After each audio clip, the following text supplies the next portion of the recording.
The rebellions of 1837-1838 were the most dramatic political event in Canadian history.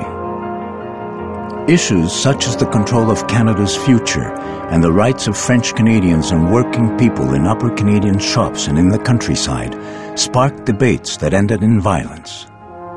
Men talked of republicanism and independence before taking up arms and shooting at soldiers and their neighbors.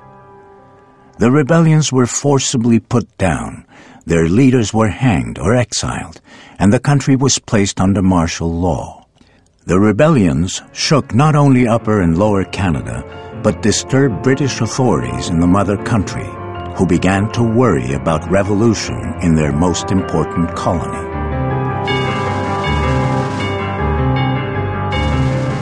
One obvious response to rebellion, particularly to that of French Canadians in the Montreal area, was oppression and military control.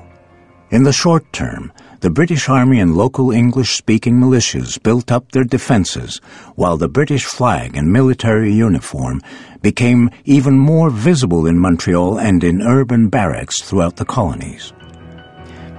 Sent out to evaluate the Canadian situation, Lord Durham, who concentrated on Lower Canada, described French Canadians as stagnant and illiterate, a people with no history. But by the mid-1840s, there was a new writing on the wall. Britain made it clear that it would not opt for oppression or denial of parliamentary rights as a long-term solution for Canada. Tired of expenses for colonial soldiers and administrations, and anxious to collaborate with Canada's independent republican neighbor, the United States, Britain abandoned its trade policy of mercantilism and its heavy involvement in Canadian political and economic life. English-Canadian leaders in Lower Canada had to accept British parliamentary practices, such as responsible government, assume the costs of their own colony, and envisage collaboration with French-Canadian leaders in a changing political system.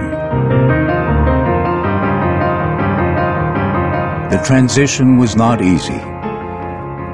Federalism, that is, a division of powers between provinces and the central government, was one answer to the political crisis of the post-rebellion period, and a solution that would surface as the central feature of the Canadian Confederation.